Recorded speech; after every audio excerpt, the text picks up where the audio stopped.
Ah! Reject modernity!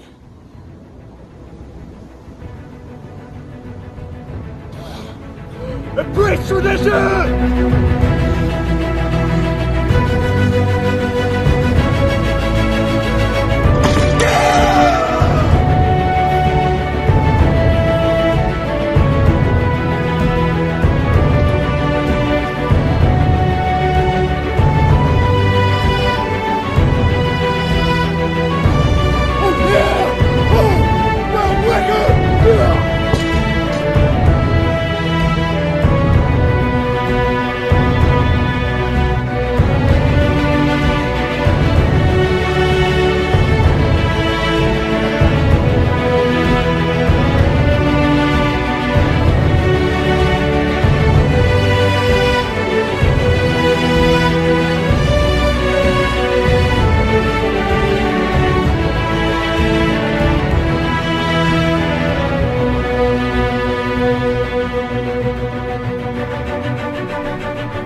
Boom. Alrighty, man. Well, I appreciate you taking the time to speak with me. I know you're Oh, busy absolutely. dude. Looking forward to it. I'm curious. How did you start building a following? Was that mostly just on Instagram? Yeah, I mean, I've had a YouTube forever. I posted a couple things like way back in the day. Would have been, I don't know, like 2012, 2014. I probably could have gotten some traction and gone somewhere then, but I just never really, I just abandoned it. I think I lost the camera and then just stopped posting. I never posted like talking videos or anything, just a couple lifts, but you know, it could have gone, probably could have gone somewhere at that point, but I missed that opportunity. So yeah, it's mostly been Instagram. Cool, man. And, you know, a lot of people might look at what you do as kind of like gimmicky. You know, you're always doing these like crazy odd lifts and stuff like that, but you've clearly built an insane physique doing it. So it's definitely working for you. Like these are things that are more than just like an Instagram show, you know? Yeah. That's the thing. It's like, it kind of looks like that, but this is a post idea I've been running around. That's been running through my head. I've got a ton of ideas that never make it to, I just forget about before I actually get a chance to do them, but just kind of like something to the effect of don't judge a book by its cover. I mean, a lot of this stuff, I had no idea that it would be useful when I first tried it. It looked, oh, that's weird. Let me try it for fun. And then, oh, wow, that makes my shoulders feel really good. I didn't know that. Okay. So yeah, I mean, it's really hard to see what the ultimate value of some of this stuff is until you try it. And I've been thinking, it's kind of like, I've been thinking about posting on that too, because you see some people that are doing dumb gimmicky stuff like Joel Seedman, but then you see people that are doing stuff that looks crazy at first, but there's actually something to it. How do you tell the difference if you don't know the difference? I mean, you kind of just have to go off of that person's capabilities and how they're seen, by others.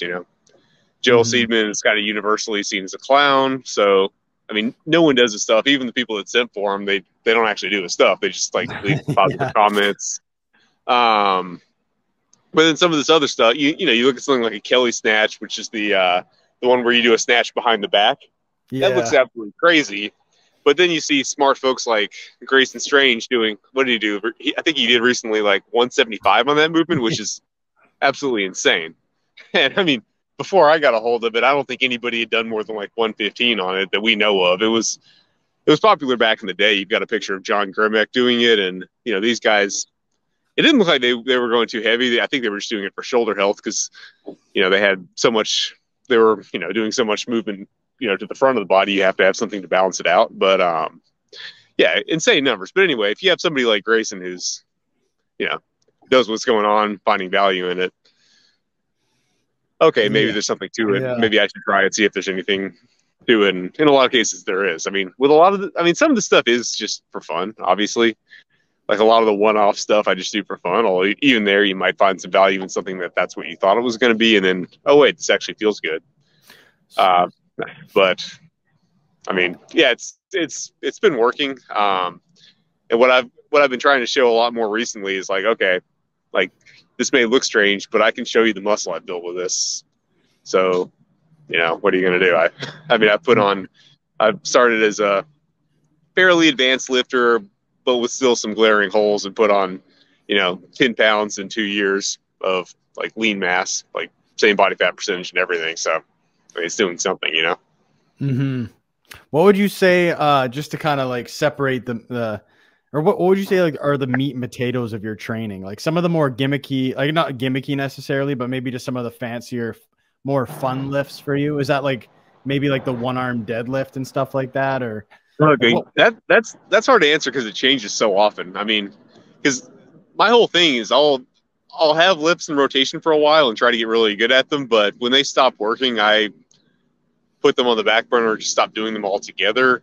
And there's no telling when I'll pick them back up. It may be next year, it may be not for a while. So, like, I don't necessarily have like I definitely have like I'll try to progress lifts for a certain period of time. I'm not just going to go in and do a random thing every day, but when something isn't working anymore, I kind of just leave it by the wayside, and I'll get back to it someday. But it's hard to just pick a staple, I'll tell you what I've been doing a lot of right now. I've been doing a lot of Nordic curls. That's not even really an old time thing. It's just something I've been doing a lot of. Romanian deadlifts. Recently, I've been doing a lot of high rep squats off of an Arthur lift. I think most recently I got 275 for 17 reps off an Arthur lift. So that's a behind the back clean. And that's a weird looking one. I really like the behind the back clean into a squat because it's a way to get more out of less weight, and at a certain point, it's always good to try to find ways to get more out of less weight. And it kind of, especially not as much when you're going really high reps, but especially when you get to higher weights and your Arthur lift is starting to be closer to a 1 rep max. It's a really cool pre-exhaust because it's like you're doing almost like a 1 rep max exercise and then getting some additional load on that. So you're really taxing your hamstrings, your low back, your quads to an extent, and in a different way than the squat hits them normally. You're getting all that a little bit pre-fatigued, so it just changes the emphasis of the squat. And I've also found it's actually paradoxically really good for back health. I think it's kind of it's almost like a dynamic seated good morning if you look at the mechanics of it, and that's something that a lot of people see is good for back health. So it's something that you would not look at it and think that. And in fact, the first time I tried it with 135, I said, this feels horrible. I'm never doing this again. But then I tried it again and actually figured out how to make it work and found that it was, valuable. Oh man. So that long tangent, but yeah, I've been doing that a lot. I've been really hammering the freestanding ring push-ups. I like doing those on it's hard to say if it's an incline or decline, but I'm facing downwards to make it more of a incline bench-like movement. Just really getting deep into the stretch as much as possible. That kind of parallels what a lot of other people have been finding. You've got, I know, Alpha Destiny he's not going by that anymore. Alex he's doing kind of decline push-ups with weight just on a box. Mm-hmm. I think Basement Bodybuilding mentioned doing some like high stretch incline work. I was actually inspired by Knees Over Toes guy because he talks about the incline dumbbells with a emphasis on as much stretch as you can get. And so I was like, okay, can I replicate that using rings? And as it turned out, I could, and it was really cool. I mean, I like the fact that I can just go do that out in nature. That's fun. It's really cool, almost meditative, because you get like you're just kind of in this natural area. You're kind of really focused on what's in front of you. One of the more recent PRs I hit, like with my face in like like just looking really close at a little rivulet on a mountain stream. That was cool. But it's also That's awesome. It's also really it smooths out the resistance curve. I mean, that way you can get your good stretch at the bottom, and of course that would normally be the hard part, and the top would normally be a joke in a pressing exercise, right? You can do the last 2 inches of any normal press like no problem. It's always the hard part to have the top be actually as challenging as the bottom, right? But because of the stabilization demands increase as you get further out, and you have to contract your chest and everything that much more to like overcome the resistance of the other areas just for stabilization. It really smooths out the resistance where you're still getting a lot of resistance up at the top. Now, am I saying everybody should go out and do that? No, because it requires a ton of work on the front end to get to the point where you can even do that. Like you're going to be limited by your grip and your forearms. It's just skill and stuff at first. Your forearms are going to give out before your chest ever does, right? But once you put some time in on the front end, you get to a point where you actually can go to failure in your chest and triceps. I've got a chest more so in the like wider, like super stretched variation. Triceps more in the closer grip rings touching one. That one's tough, especially on an incline. You kind of lower down as to where you touch the rings, and then kind of flare them out a little bit to get even more killer. So I like that combination. I mean, that's common to a lot of stuff that I put on my channel. I'm not preaching for none of this is intended for beginners, or at least not a lot of it. A lot of this stuff is something that you can't just plug into your workout and immediately get bang for your buck gains. You're not going to just go to a barbell leg press, for example, and you're immediately going to get a good workout for your quads. Like that's not going to happen. The first time it's going to feel weird as hell. You're going to just mess around with a really light weight. Your quads are probably going to get barely any stimulus. And if you're hoping to grow big quads from it, not going to happen, right? But once you've invested some time in learning the skill, it does become a really valuable exercise. Again, that stabilization component really helps smooth out the difficulty curve. I mean, the top of a leg press is like a punch. It's a notorious running punch line, right? It's super easy, right? Yeah. But not so in the barbell variation, because you've got to contract that much harder at the top to stabilize, and there's going to be a little bit of a forward. I guess relative to you, there's going to be some kind of downward motion. Your quads have to contract pretty hard to arrest that at the top. All told, your quads are working really hard at the top, which is not something that you would normally get in a leg press. So, yeah, it's kind of when you have actually put some time into this stuff, it can be a valuable tool. And now, why would you do that instead of just squatting? Well, I do squat. I mean, squats are irreplaceable, but sometimes, variety, something that you haven't spent a decade of your life training really hard, is going to yield more results. Something that's hitting areas that you're not quite hitting with that thing that you've been, busting ass on for a decade. Something that's targeting little different areas, and my legs definitely feel different on those. Am I saying it's better? No, but am I saying you'll get more complete development if you spend like 10 years doing squats and then 2 years doing barbell leg press or whatever versus 12 years of squats? That's kind of what I'm saying, and that kind of holds true for a lot of it. I'm not gonna ever tell anyone not to back squat, but I will say that the guy who spends 5 years on back squats and 5 years on Zercher squats and then 5 years on something else is probably going to be better developed overall than the person who just does nothing but back squats their entire career. That's kind of where this is going. This is definitely like extras for experts type stuff, Mm-hmm. Well, that's sorry to cut you off there. What are you gonna... No. I had a big pause. But it does really touch on what I've been seeing going around a lot, kind of in this sphere, like kind of getting away from minimalism.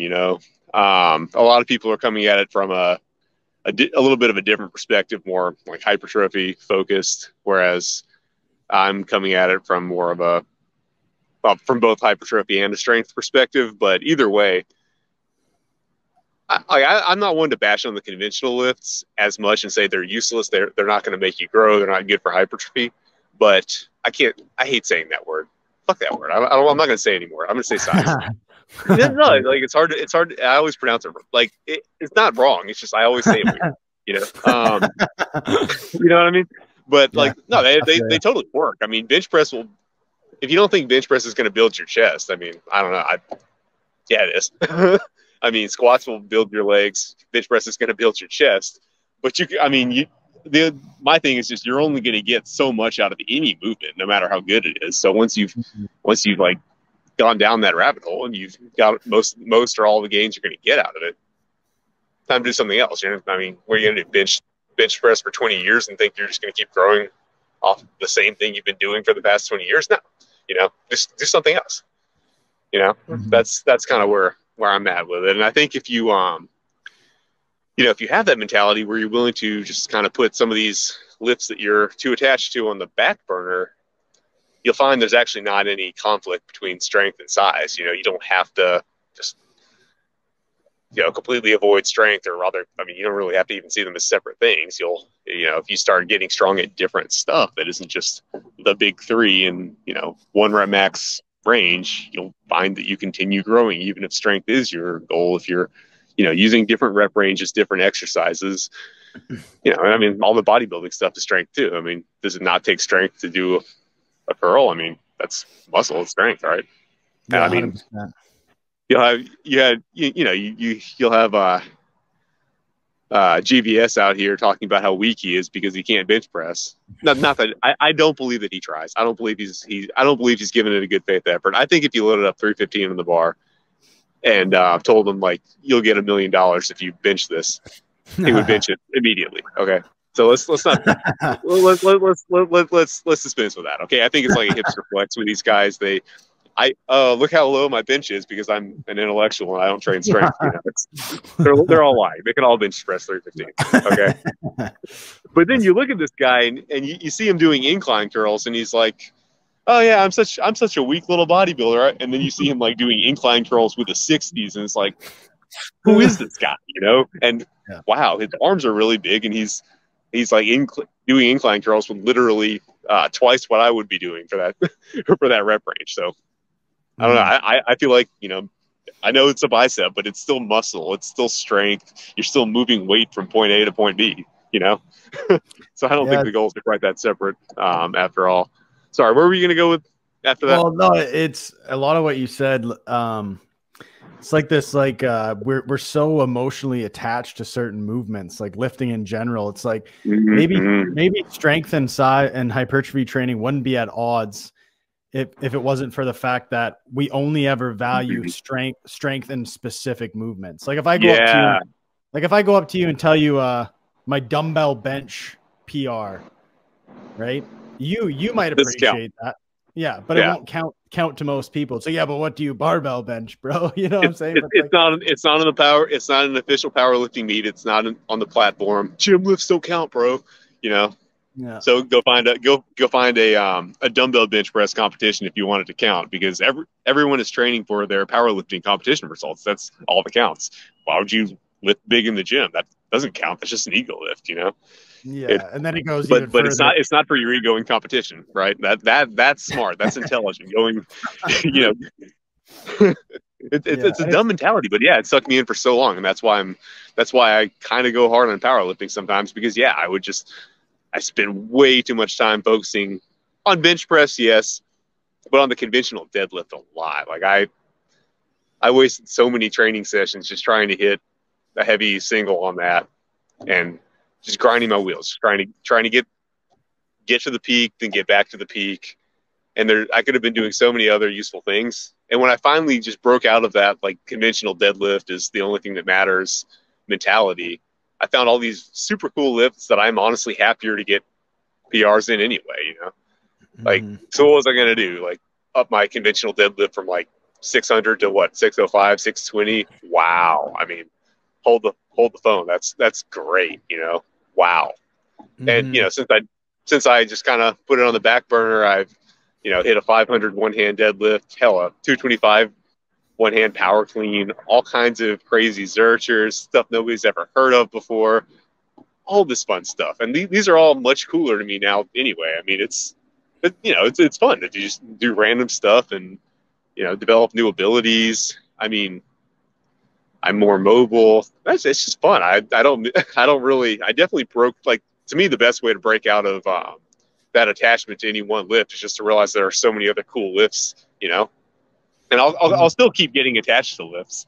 And it's hard to break the attachment, but now I know that I can just get over it and there will be another lift. Like I got really attached to the Arthur lift too. Cause at that time, you know, it was like me competing against, Lucian Croator, the big Romanian guy. Yeah, I've seen that guy. Yeah. For a while, the record of it for anyone other than Saxon that I was aware of was like 300. I was trying to break that, and then Eric Bugenhagen just broke it like with 305, like a day before I was scheduled to hit 300. Why did you do that, Eric? That takes a crazy amount of QL strength. Is that the one where you're kind of like this? It's like that's the one where you're hopping it up your back. You're doing a behind the back deadlift and then hopping it up your back, and then you jerk it overhead. You can either jerk it overhead or like squat afterwards, but it's basically about behind the back clean, right? Yeah. So I was able to ultimately beat Eric at that. Got 310 overhead and then 365 just to the shoulders. I can't do the jerk because I'm not an Olympic lifter. I don't know how Olympic lifters do what they do. Plenty of them would do that, no problem, but it's mind-boggling. But anyway, so yeah, I was all happy with my records, but I wanted to actually tie Arthur Saxon's number, which was I think like 380 something, at least to the shoulders. I knew I couldn't get it overhead. And I just kept failing at 370, and finally I had to just call it a day. And then Lucian came in and got like 420. The guy's a monster. But at that point, even some of these lifts, like I still got an unhealthy attachment to. But I've been through it before, so I know, like, okay, you got to cut this out, find something else. And then I found plenty of other fun stuff. And not that I don't still use Arthur lifts, but chasing like increasingly large 1-rep maxes is not going to be conducive to my overall training. So I'm not going to push that too hard until, maybe when I'm stronger, I can come back and try it again. But,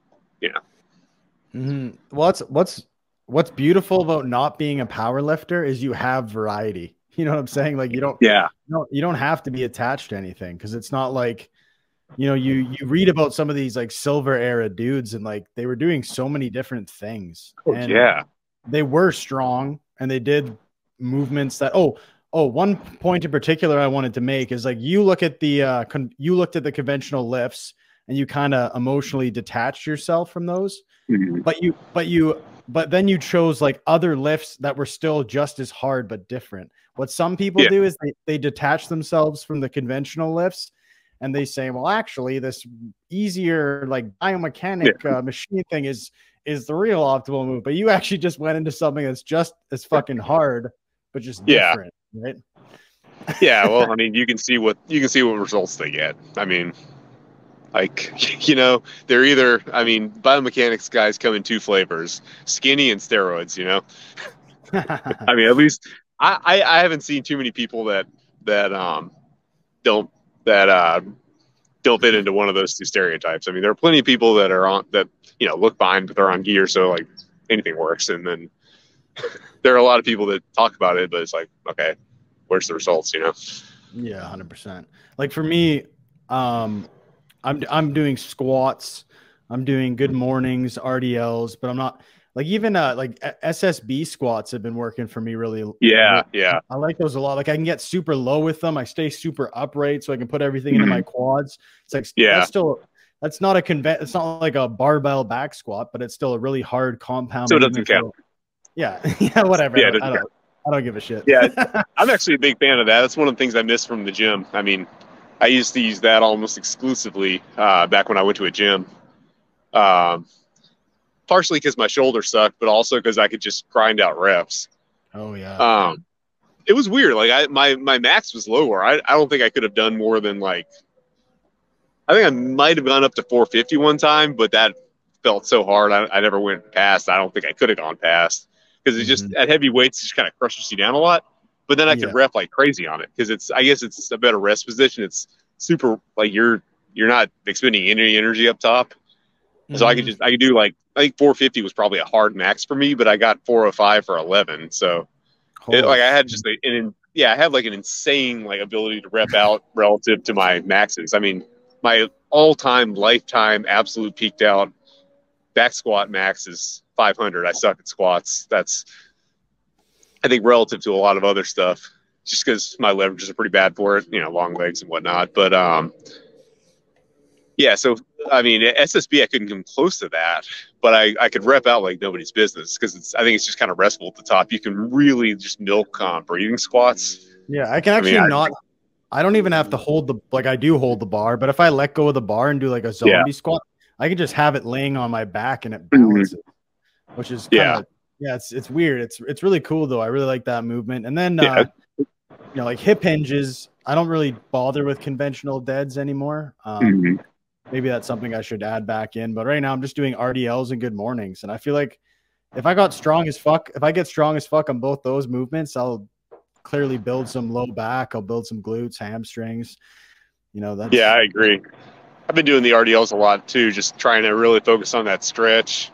And also, when you get your back tight to get your hamstrings stretched, make sure your back's not doing any rounding and taking any stress off the hamstring. It actually does make it a much better back exercise. Like I think I'm getting a lot more like lats and everything on, sets of 315 on RDLs than I probably ever was on much heavier conventional, I mean, I think the conventional is important, but I think more as a foundation for other stuff, because there's so much other stuff in the gym you can do that builds off of being able to start with a deadlift and then do a lot more with it. But just focusing incessantly on the conventional deadlift and never doing anything with it, like trying to take it higher in a Zercher and a clean and a continental, and there's so much more you can do with that movement pattern than just pick the bar up off the ground and put it right back down. What about for rowing variations? Are you exclusively doing barbell rows? So I have a set of gymnastic rings, and for a couple of years, I was doing a whole lot of ring rows, a whole lot of variations. I really like archer ring rows. Those are a big favorite of mine. I haven't done that as much recently. I have actually been doing more barbell rows. I'm not a huge fan of them though. I don't really like rows. I've been doing kind of the Golden Era style rows with a little elevation, lots of backgrounding and stuff, and all that. But I mean, rows have never been a huge favorite of mine. I just don't feel like. I feel like a combination of vertical pulls and stuff like Zercher deadlifts and all have done more than rows. Damn. Not necessarily. Yeah. You've developed a thick ass back, but you haven't done much rowing, eh? That's crazy. I've just never really. It's always seems like you're walking a knife edge between. It's not effective because you're not using enough weight, and it's not effective because you're just using your posterior chain and not really using the muscles you want. I guess like seal rows, for example, might counteract that, but it's always just seemed like one of those exercises. A lot of people will try to use like perfect form to make an exercise do what you want, like optimize it to just get it to do what you're targeting. I get that, but my strategy has always been like if something's not working without you putting a whole lot of effort into trying to make sure you don't do the wrong thing to make the weight go up, let's just try to find something that works those muscles where you can really put in a good faith effort. Because I'm not saying it doesn't do anything, but at least for me, I feel like if I'm really having to fight not to use something that I want to use to make the weight go up, I feel like my body kind of knows that it's not really a good faith effort to actually lift the weight and doesn't do as much as if I'm really just using everything I have to lift the weight, Like if I'm doing a Zercher deadlift, is it working my lats in exactly the same range of motion and pattern and everything? Not necessarily, but I'm actually trying to get that weight up versus a row where I'm just, instead of trying to get the weight up, I'm trying to just kind of go through a choreographed position just to make sure that I feel the lats. But this, I don't know. Like I've done a lot of mind muscle connection stuff over the years. Actually, I'm not just this power lifter that's just never done that stuff. Like I've done a ton of it actually for biceps, and that's why I'm kind of so against it, because like of all the muscles that I have, probably I've done more for biceps than anything, because I've had issues with like bicep tendonitis at the shoulder for a while. It's kind of always been an issue. If I ever go really hard on curls, I start to get shoulder pain. And not knowing anything, for years I just kind of realized, okay, I just can't do heavy curls if I'm going to be pressing, and obviously I'm going to prioritize being able to actually press over doing the heavy curls. So I would try to, okay, well, let me get this a good workout with, paper weights. And, you get into it, you're contracting your opposing muscle, you're trying to put all your tension on it, you're feeling the squeeze, you're feeling the burn, you're getting a huge pump. You feel like you're really doing something, right? Yeah. But then you keep looking at your bicep month, you leave the gym like, yeah, I had a great workout, I pumped up and everything. But then like after a couple months, like, nothing happened. I didn't grow at all.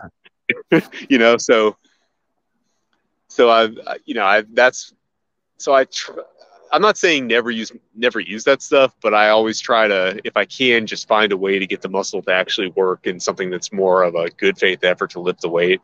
And but that doesn't mean just cheat, like just heave the weight up anyway. Like do an exercise that isn't really working, because if you just do like heating rows, I mean, you can do that for certain purposes, but if you're not targeting the muscle you're trying to target, you're not targeting it. But there are just so many muscles, there are so many exercises out there, that it's highly likely that you'll be able to find one where you're actually using the muscle that you're trying to use, but it actually just naturally comes into play, when you're giving a good faith effort to execute that exercise. And I mean, if your idea of exercises is just there's, bench press, squat, deadlift, barbell rows, pull-ups, and everything else is just, light isolation work or, light bodybuilding stuff, maybe some machine, maybe you won't find something that you're looking for to target that particular area unless you get into something that's very mind-muscle connection-y. But if you expand your horizons a little bit, you might find that there's something that actually hits that muscle very hard, without having to get into all that, that's. Well, yeah, like a personal example for me, we were talking about you not really liking rows. I kept trying to do the conventional barbell row, but I found that because I have pretty long legs, I think, and like it would honestly just feel like I'm doing an RDL. It'd be like, oh, my lats aren't getting tired. It's just my ass and my hamstrings and my low back. Yeah. And then when I switched to just a single arm dumbbell, and I just put one hand on a bench and I could just kind of brace my core, and I just like hammer my lats and my low back's fine. So like for me, that's just like an example of, the single arm dumbbell row. It's still, I can rep out like 100 pounds and still get a crazy ass lat workout, but I'm not just getting it in my glutes and hamstrings. Yeah. I got a, I'm going to make a joke. I'm not sure I should, but I got a lot out of really heavy dumbbell rows for a while, but after seeing what happened to the guy that invented them, I'm not going to risk it. You know what I'm talking about? No. Okay. I'm not gonna explain the joke. It's better. It's much better that I don't. All right. Well, I'll figure it out. Yeah. We're not gonna go into that now. I'll tell you off the air. It gets into some things that I'm sure you don't want on your podcast because you don't want the eye of Sauron on you. None of us want the eye of Sauron on us. Yeah, some people get that joke, some people don't, but I don't like to explain it. Anyway, yeah. Fair enough. Well, I'm sure I'll look into it after. Yeah, dude. Well, we talked about exercise. You had this, speaking of like conventional lifts, you were talking about here. I was just on your Instagram, and Natural Hypertrophy made a video about this guy. I didn't actually know who he was. Yeah, I didn't either. Ivan? Yeah, I guess.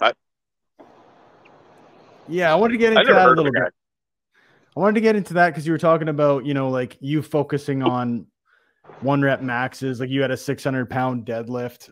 Maybe maybe you just can get into that, what you were talking about in that post a little bit, and why maybe there's some people who train a certain way and they seem strong on certain movements, but they don't really get the physique they want. And why was that your case, and how did you overcome that and actually like create a physique, like a good Yeah, size?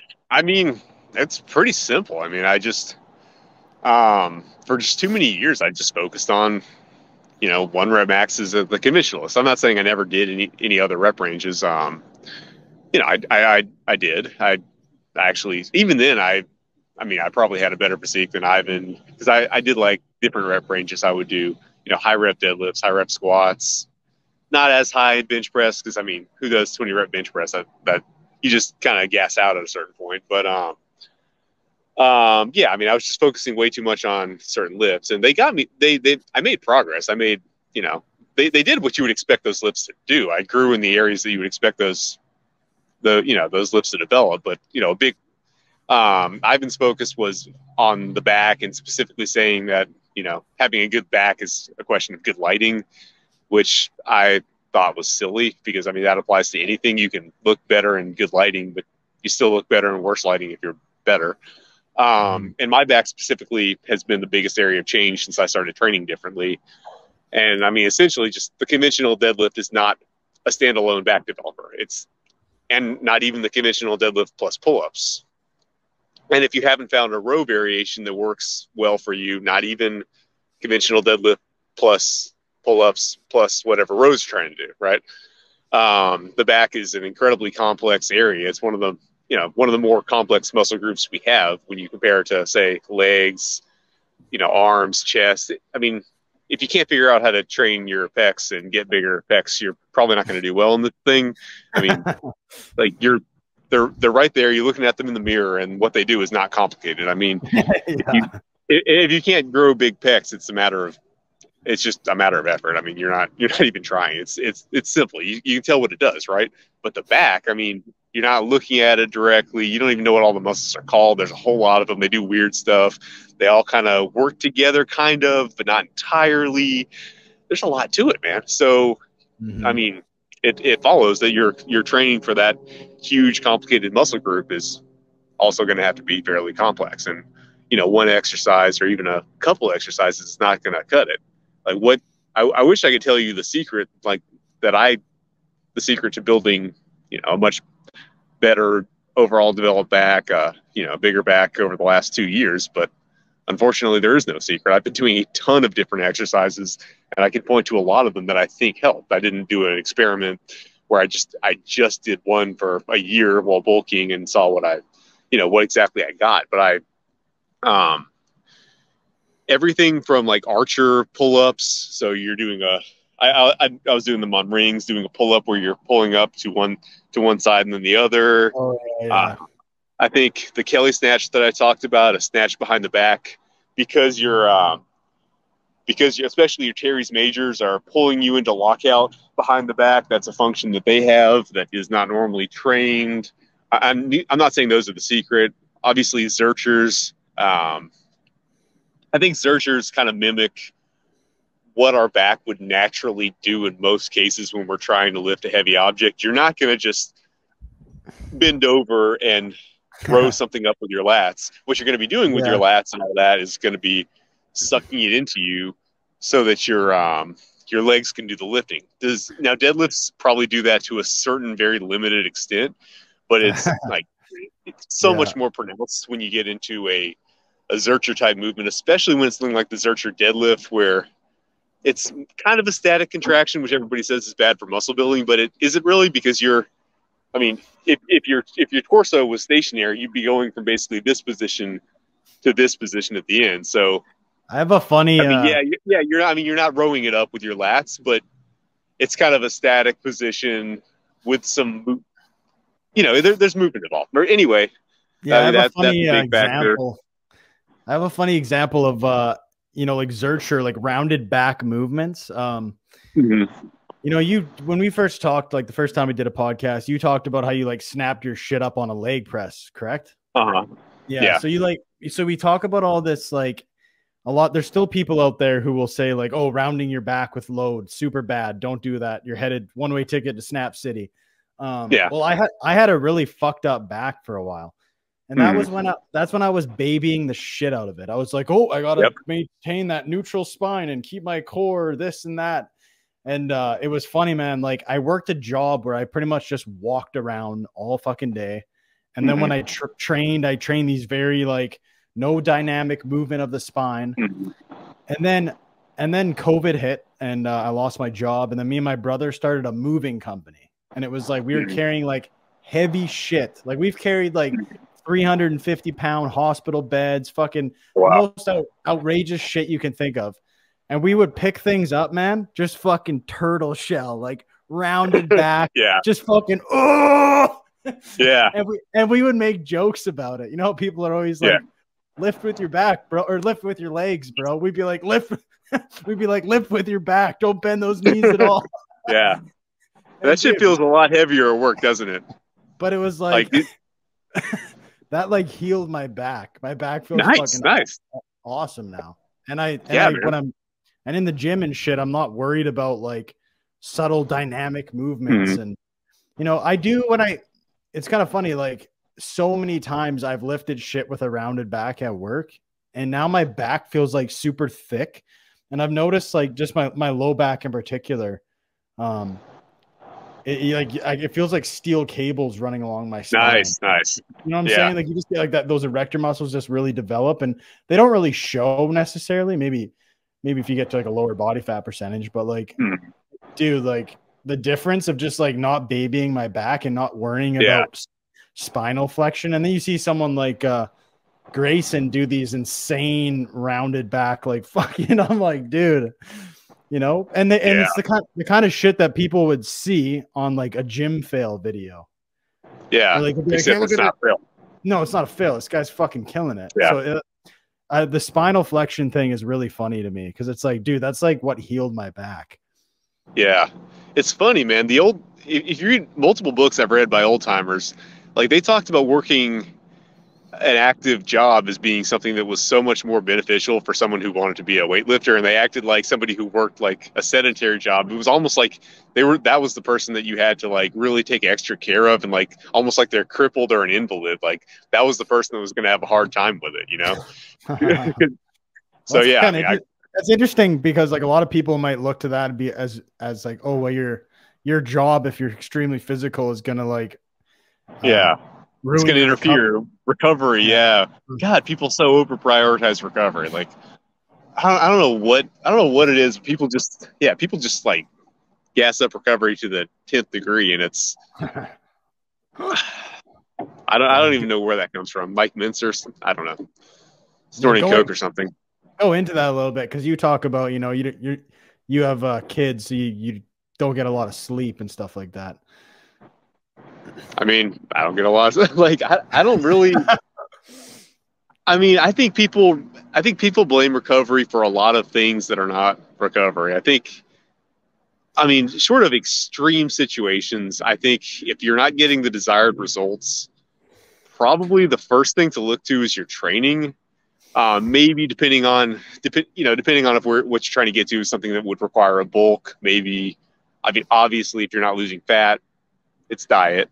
Maybe in some cases, if you're trying to bulk and you're not getting the size, you know, it's your calories. But in most cases, like what I've always found is if my training was good, even in really bad situations, my results are going to be what they're supposed to be from the training. I think for the most part, the body's going to figure out a way. And I think a lot of these people that think they need like 10 hours of sleep and perfect diet and, you know, no stress in their life, dude. Yeah. This has not been, I've been making like the best gains in a decade. And this has not been a stress-free time. This has been hands down the most stressed I've ever been for various reasons that I'm not going to get into on here.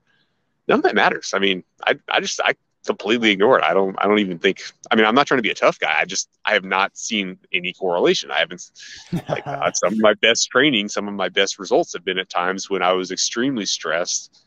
And it just doesn't make sense. Like, if you think about it a little bit more broadly, kind of in an evolutionary context, like, why would it be the case that we stop adapting to stimulus when we're stressed? I mean, that's bad design. I mean, could it be the case? Sure, but it doesn't make sense to me.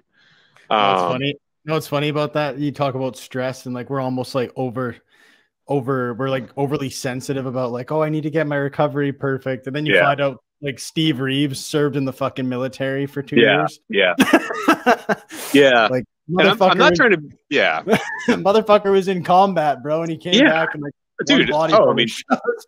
Herman, yeah, Herman Gorner came back from World War One with a bunch of shrapnel in him. I mean, and then he went on to, be a very successful, well, the arguably one of the most successful strongmen of all time. With shrapnel in him from World War One. I mean, it doesn't get worse than that. World War But One and was I'm super. not trying to do, a bunch of like, excessively tough guy stuff. I'm just like David Goggins, just like run until it makes you miserable type stuff. I'm just saying I just haven't seen that correlation, and I think instead I think a lot of people I think a lot of that's the recovery stuff is what I call gains laundering. Like it's kind of like the Liver King stuff. Like, oh no, I'm not. You just don't get results like me because I do this. They give a laundry list of stuff that they do. See, they if someone shows you their workout, there's a good chance somebody out there is going to do that workout. They're going to say, no, I did that workout as hard as you did, and I didn't get the gains you did. What happened, motherfucker? But if you give them a laundry list of stuff, you got to sleep 10 hours a day. Maybe we're doing the Liver King thing. We're not even sleeping on a mattress 10 hours a day. You have your phone in a Dyson sphere or whatever the fuck. And I mean, I'm using him as an example, but a ton of people do this. You have to look at the sun every morning. You have to sun your testicles. You have to eat this supplement. You have to cut out all stress from your life. You have to live in like a Zen monastery because they know that's the stuff no one's going to do. No one's going to eat exactly the diet they eat, which I don't think matters that much. No one's going to sleep 10 hours a day. No one's going to cut. Who's going to cut stress out of their lives? I mean, how do you do that? So if but then they can say, oh well, you didn't get the results that I said you would off my program and my supplement because you didn't get 10 hours of sleep. You didn't cut out all stress from your life. You didn't like live like a monk bodybuilder, and none of that stuff has any relation to the gains you make. I mean, we're built to adapt to essentially physical stimulus. Like that's, I'm getting into evolutionary shit, but like the Let it human rip, body bud. is designed to be fairly adaptable, and what we seem to adapt to is like physical stressors. I mean, if a muscle is worked, it adapts. Whether you're stressed or not, or how much you're sleeping doesn't seem to play into that. And I mean, if you look at like, it doesn't seem, and I don't think it plays that much of a role because if you look at a beginner on all those situations, you get somebody who's super stressed out, not sleeping enough, the diet's not optimal, but they're a beginner, they're still going to make gains, right? Noob gains. So, I mean, I don't think the body necessarily needs all that stuff to be in order if it feels like, if it's been sufficiently, I guess, stimulated to build muscle. If it sees something that it interprets as like a genuine stimulus, it's probably going to get the job done unless it's kind of a very extreme situation, I think, Mm-hmm. So I think there are a lot of people out there that maybe just don't know how to train quite as well as they think that are blaming, oh, I didn't get enough sleep or something. Yeah. Maybe they don't actually know how to train. Maybe, and I mean, I'm not trying to bash them and say I'm the only one who knows how to train because there have been plenty of times where my training has not done what it was supposed to do. Even now, like I'll have workouts where I kind of fuck up, and I'm pretty sure. Okay, I don't think I actually accomplished anything in that workout. I'm not trying to put myself on a high horse. I just think that's kind of a cop out that people use.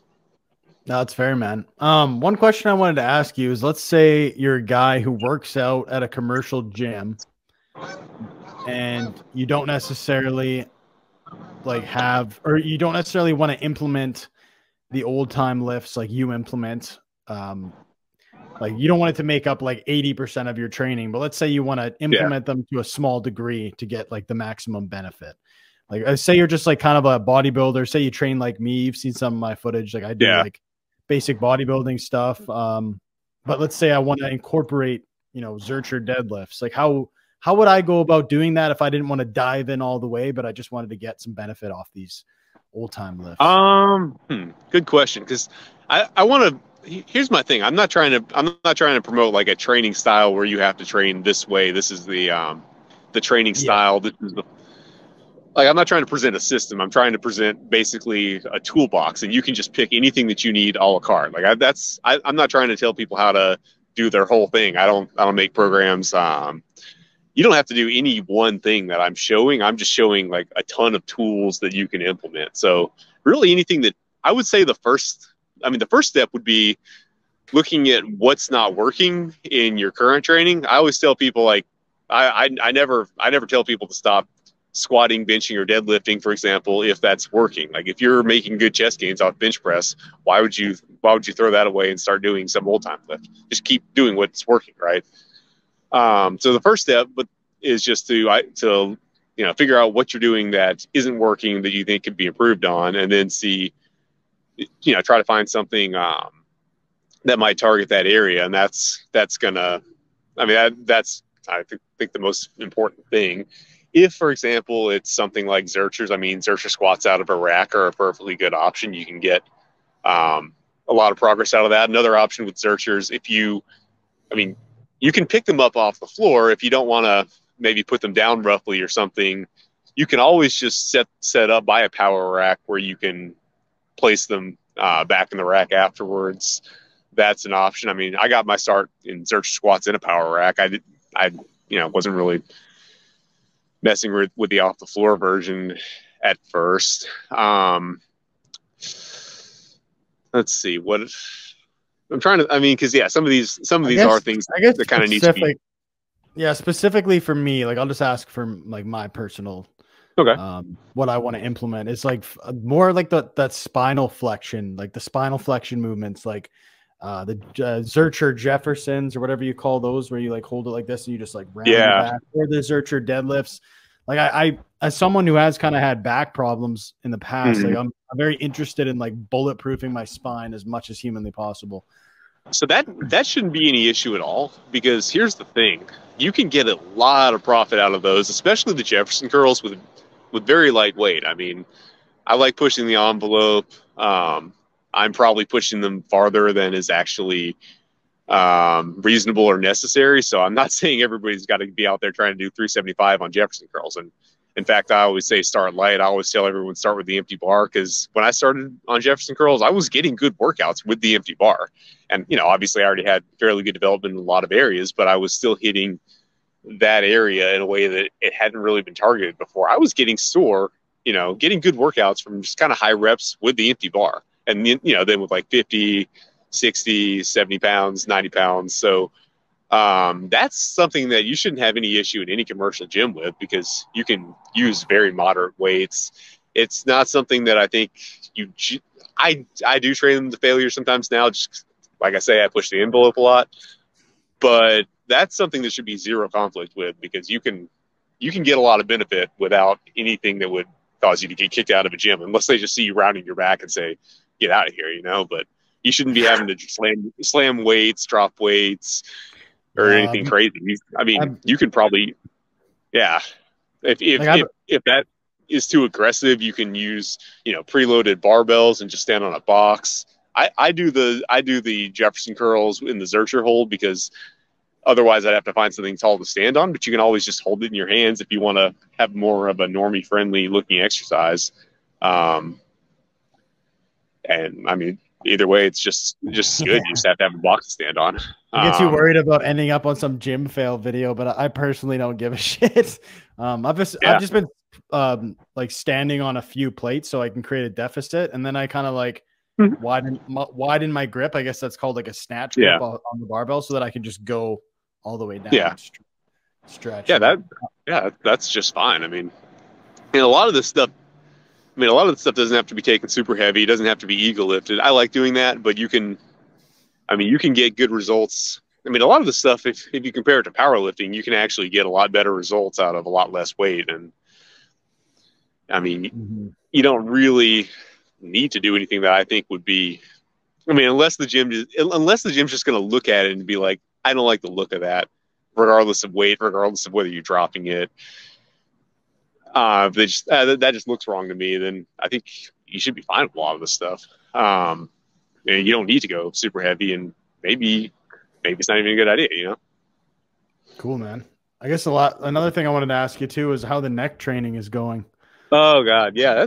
I mean, so far so good. I've put it's hard to measure, like the figuring out where to measure consistently is kind of tough. I think it kind of looks like I've gained 3/4 of an inch on there, but I'm not sure if I'm measuring consistently. And that's not something to celebrate. I mean, if you take something you haven't trained ever really, or at least not since judo 10 years ago, and you suddenly start training it, of course it's going to grow. It's not like I, found the secrets to neck training, but I've just been doing I've been doing once a week neck training with the neck harness, just the, neck curls in each direction basically. And it's been pretty cool.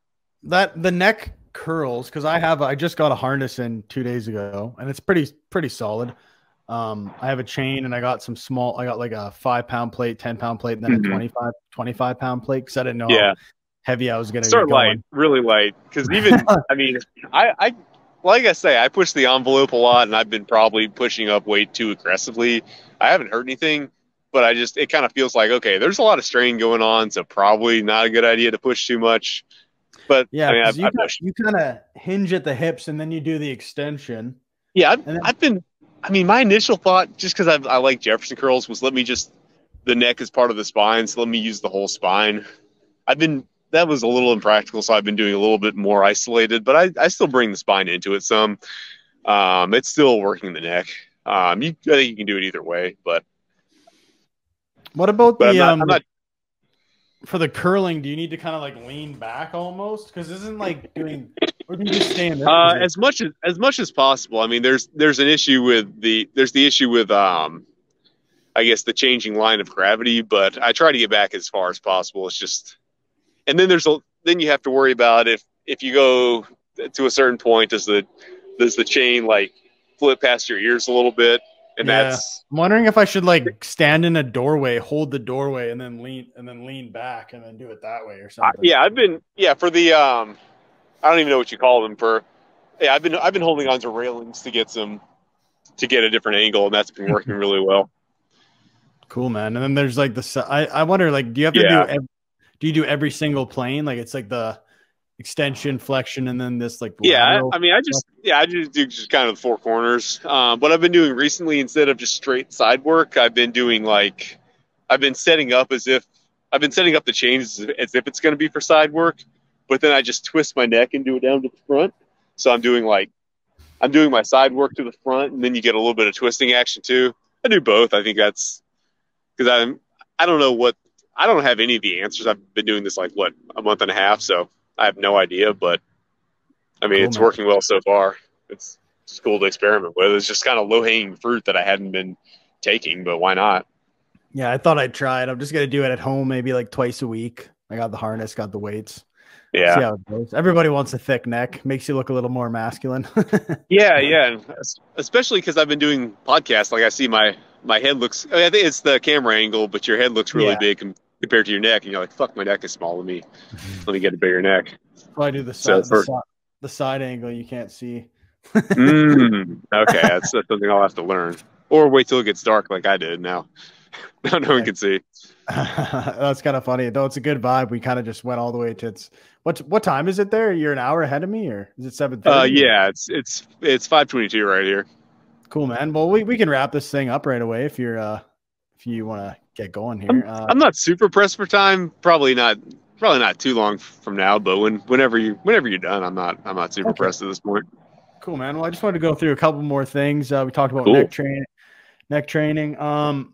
Oh yeah, one thing that like some of your more like controversial, I guess, I don't know if I would call them controversial. Some people would deem them so, but like your takes on nutrition.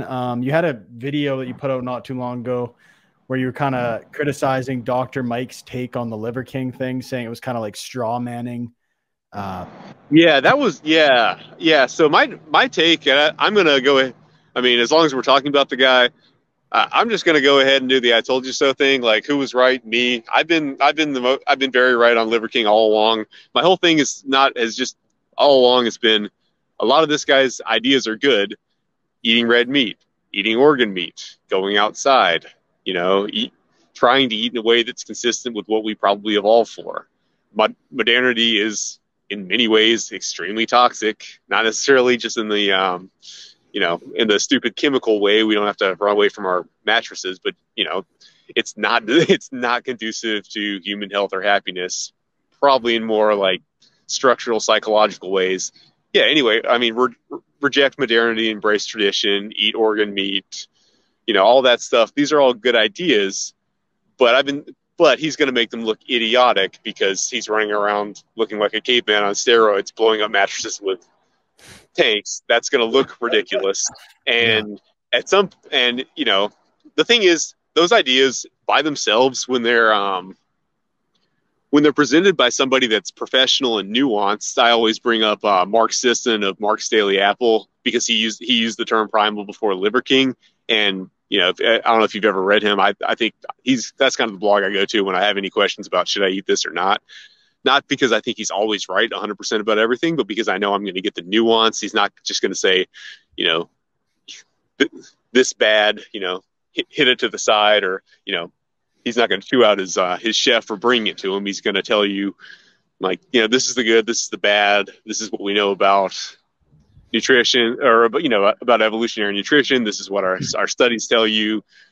You know, you decide if it's worth adding to your diet. But, you know, it is coming from a very kind of primal paleo-ish background, but just with a lot of nuance. You cannot argue with that, okay? Like, you're not gonna make a case against that from the standard American diet, seed oil enjoyer position. No, they just have to pretend, just hope it goes away, and just pretend not acknowledge it. What do you think about hope. Like, what do you think about some of the nutrition science? Because I've been kind of back and forth about it. You know, like I'm sorry to cut you off.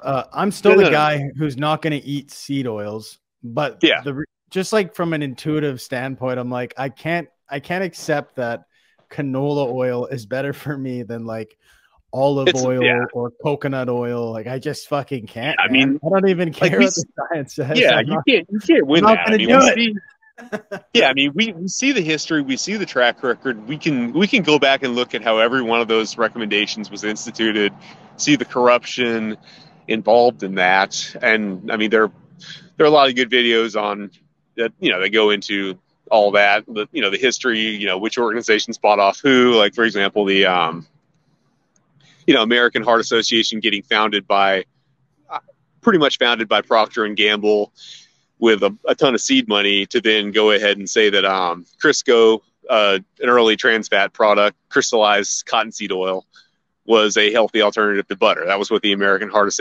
Association was founded for. You know, a lot of other stuff like that. We can see the corruption that changed all these recommendations and got them to be where they are now. So now we're expected to believe that anything has changed, and that the science is not now corrupt. And I mean, even now, they're actually coming out with some quiet retractions. They finally admitted that cholesterol doesn't, you know, actually raise blood cholesterol, dietary cholesterol, you know. But point of all that being, if there's any science saying that, you know, seed oils are good for you and red meat's still bad for you, to the extent that there even is any saying that, I don't trust it. And I've got some scientific background. I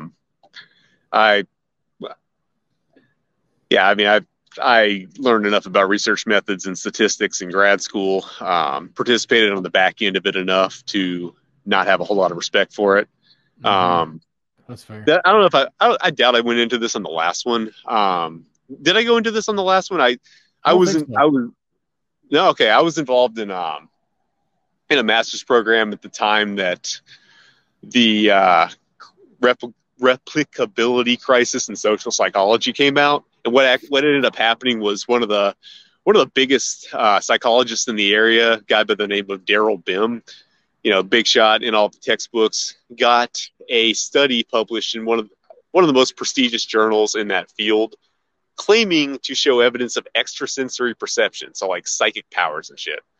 Like, that's, yeah, he was trying to show evidence that people could predict the future, like, right? And it got in just purely on his name. Like, this is Daryl Bim. He's in my social psychology textbook. Of course we're going to publish him. And people were like, how did this happen? This is crazy. What else is getting through? What else is slipping under the radar? And I actually participated a little bit in that process. Didn't fully. I was supposed to try to, you know, track down some research or get his get his original data so I could see how to replicate it. I was lazy and checked out, and it never ended up. I never ended up even finishing that. But just basically, we already knew at that point that a lot of the studies were failing to replicate. Like I forget what it ended up being, but it was a ridiculous portion of the studies that were getting published was not replicating, because there's no people were just thinking they were going to get away with it. There was no incentive whatsoever for people to actually try to replicate other people's results. I know that's how they teach at the undergrad level. That's how they teach science. Oh yeah, you publish something in a peer-reviewed journal, and other scientists are encouraged to go try to replicate your results. But the actual incentives in the institution are not that, because if you just waste your time running an experiment somebody already did, you're not going to get to publish that, and it's not going to help your academic career, because you have to publish a certain amount each year, and for that it has to be like a novel finding. It has to be something new. You can't just be replicating somebody else's finding, and it has to be interesting. And anyway, broadly speaking, yeah, and if you don't get that, you're going to basically not get tenure. So you imagine you've worked at a job for 7 years, 7 years of your life. At the end of it, you come up for tenure. If you don't get it, they tell you pack your bags, you're out. You've set up roots. Now you have to find a new job, and there's a low likelihood of that, given that you essentially failed. Anyway, bottom line, there's a ton of incentive for people to spend their time doing other stuff and not actually replicate things. So basically, you only see that happening, and you only see that kind of fact checking happening in kind of in certain, I guess you would say, like high speed applications where it really matters if you get the findings right, like some kind of, I don't know, maybe in some kind of biomedical areas, although I think a lot of that is probably, there's a lot of shoddy stuff happening there too. Definitely not in just like general nutrition science. It's not happening.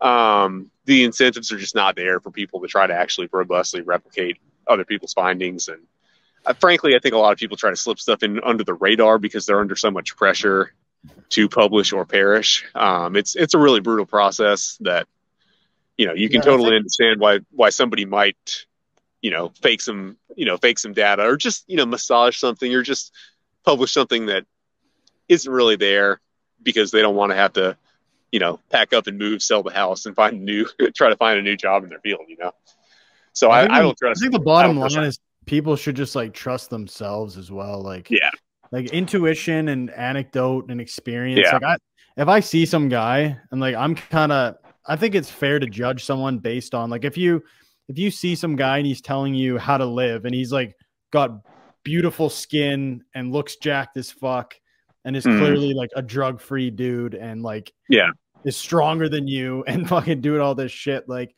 and then you see some fucking pale bags under his eyes fucking doctor telling you, well, actually, it's like, and you can knock it off, my guy. Like, I'm not going to claim to fucking, I'm stupid. I don't know much about science, but I'm just saying like intuitively, like there's just certain things that make sense. Like eat meat, eat fruit, eat veggies, eat basic whole foods, which I think is also another thing. Like I'm actually doing a video on it right now. It's just talking about like focusing on food quality and choice rather than just like if it fits your macros, which I think is a big problem. Yeah. That is, I think that's not going to be a good mentality. I mean, at the end of the day, it's hard to make it fit your macros anyway if it's not good quality. But you can't. I mean, you do see a lot of these, and it usually is the guys on drugs, just like, eating just random garbage that fits their macros, and I don't think it's going to be as healthy. That being said, I mean, I think if you're eating at a level where your body composition is pretty good, you're probably more or less okay, as long as you're not getting there with like a ton of trans fats. But yeah. I mean, if you eat what your grandma on the dairy farm ate, you're probably going to be okay. If you're eating a bunch of stuff that, some guy in a lab concocted within the last, 50 to 100 years, maybe you want to watch that a little bit. Yeah, it's totally fair. All right, buddy. Well, let's wrap this thing up. If you want to let people know, if they want to let people know where they can find you, that'd be great. Yeah, well, I'm mostly active on Instagram. I have a YouTube channel, but I pretty much ignore it. So I occasionally post something there, but it's really not something I'm prioritizing. By the way, if you don't have too much time, I want to go on a little piece on a little bit about that. You reminded me. Yeah, do it up. Everybody's been I've been seeing everybody kind of bashing Instagram and doing like YouTube chauvinism recently. Just, Instagram is just this trash platform. What a garbage platform. YouTube is so much better. They pop in their monocle. We have higher attention spans and everything. These rabble just looking at pornography on Instagram. And there is a lot of porn now. It's ridiculous. But Yeah. I think I want to we were chatting about that. yeah, Again, I want to push back on that a little bit because, like, Instagram just gets the bad rap of oh yeah, it's just all look at me, selfies and no depth. But like my best performing content for quite a while has been like long form essays. Those things get tons of spread, way more than reels. By the way, reels are dead. Like they changed the algorithm in some way, or else everybody's thinks that's the way to get bigger, so that everyone's doing it. I don't know which it is, but reels aren't going that far anymore. And I don't think it's just me, because I've seen that with everybody else. yeah, me too.